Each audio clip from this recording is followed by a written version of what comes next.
In this video, we're going to discuss the Investment Analytics Map Layers category. Here you can analyze some of the investor favorite indicators. The gross rental yield is one of my favorites.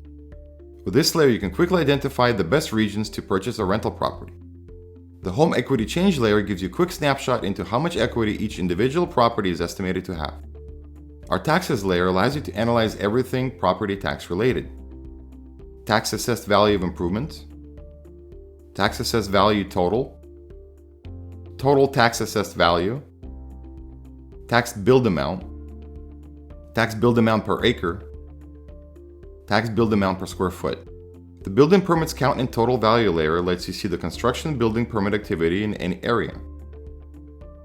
Here we show total permit counts and total permit values within a specific date range.